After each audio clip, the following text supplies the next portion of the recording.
कमाल हो गया। और रोज रोज हिंदू हिंदू की बात करते हैं।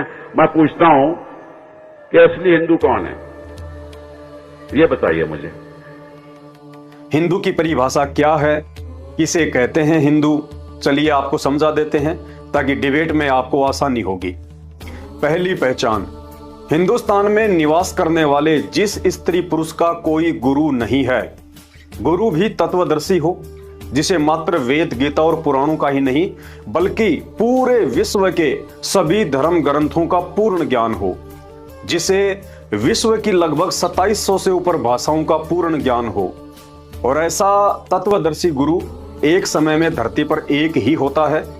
यदि आपने ऐसे संत को अपना गुरु धारण नहीं कर रखा है तो आप हिंदू नहीं हैं बल्कि काफिर हैं, काफिर।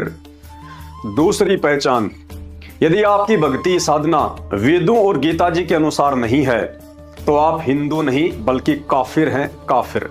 क्योंकि चारों वेद और गीता जी में कहीं भी राम राम, हरे राम, जय सिया राम, हरे कृष्णा हरे राम, ओम नमो भागवते वासुदेवाय नमः, ओम नमः शिवाय, राधे राधे, जय श्री कृष्णा आदि इस तरह के कोई भी मंत्र जपने का ना ही तो भगवान का आदेश है और ना ही इन मंत्रों का कहीं कोई उल्लेख है। इसलिए उस तत्वदर्शी संत के बताए मंत्रों के अलावा यदि कोई भी व्यक्ति इन मनमुखी मंत्रों का जाप करता है तो वह हिंदू नहीं बल्कि काफिर है, काफिर। तीसरी पहचान, यदि आप कोई भी नशा करते हैं, बेचते हैं, बनाते हैं या पीने पिलाने में किसी का सहयोग करते हैं, जैसे बीड़ी, सिगरेट, गुटखा, जर्दा, तंबाकू, हुक्का, बियर, शराब, अफीम, सुल्फा, गांजा या हुलास सूंघना आदि, तो आप हिंदू नहीं बल्कि काफिर हैं, काफिर।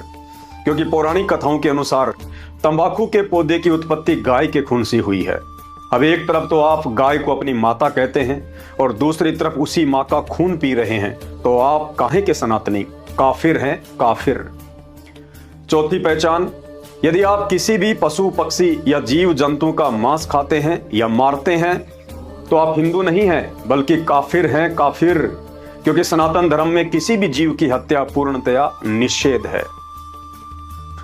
पांचवी पहचान, यदि आप गीता जी के अध्याय 7 श्लोक 12 से 15 के अनुसार यदि ब्रह्मा विष्णु महेश और देवी देवताओं की भक्ति करते हैं तो आप हिंदू नहीं हैं बल्कि काफिर हैं, काफिर। सोचिए, पवित्र गीता जी जिन तीनों गुण रूपी ब्रह्मा विष्णु महेश की भक्ति के लिए मना कर रही है और आप उन्हें पूज रहे हैं, तो शास्त्र विरुद्ध साधना करके आप कैसे हिंदू कहला सकते हैं? इस विषय पर विस्तृत जानकारी के लिए YouTube पर परम पूज्य सतगुरु रामपाल जी के सत्संग सुनिए।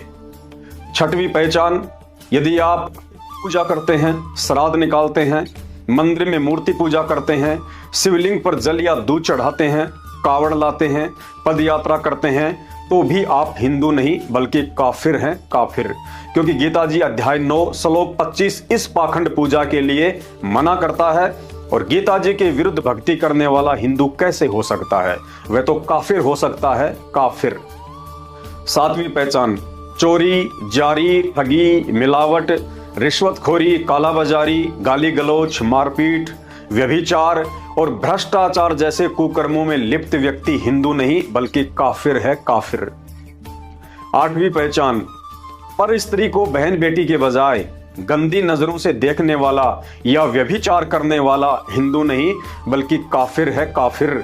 शास्त्र कहते हैं, पर नारी को देखिए बहन बेटी के भाव, कहे कबीर काम नाश का यही सहज उपाय। नौवीं पहचान, जो व्यक्ति ब्याज पर पैसा उधार देता है वो हिंदू नहीं बल्कि काफिर है, काफिर। क्योंकि ब्याज पर पैसा देने का मतलब है जख्मी जानवर की पीठ पर बैठकर कौवे की तरह चोंच से उसके दर्द की परवाह किए बिना उसका मांस खाना। क्योंकि ब्याज पर पैसा वही इंसान लेता है जो असहाय, दुखी या कर्जवान होता है, और ऐसे महादुखी व्यक्ति की मात्र उधार मदद करने के बजाय उससे ब्याज वसूल करना उससे और अधिक घाव देने के समान है और आप परमात्मा के दोषी बनते हैं। तो ऐसा व्यक्ति भी हिंदू नहीं हो सकता, वो भी काफिर है, काफिर। अपने फालतू के व्यस्त समय से कुछ समय निकालकर YouTube पर संत रामपाल जी महाराज जी के सत्संग सुनना शुरू करें, क्योंकि सोशल मीडिया पर इस तरह के सच्चाई से युक्त वीडियो बनाने का मेरा मकसद पैसा या प्रसिद्धि पाना बिल्कुल भी नहीं है, बल्कि आप धर्म के नाम पर भटके हुए भाई बहनों का ध्यान अपनी आत्मा के असली पिता सतगुरु रामपाल जी भगवान के सत्संगों की तरफ आकर्षित करना है। जय जगत गुरु, जय भारत। बंदी छोड़ सतगुरु रामपाल जी भगवान की जय हो।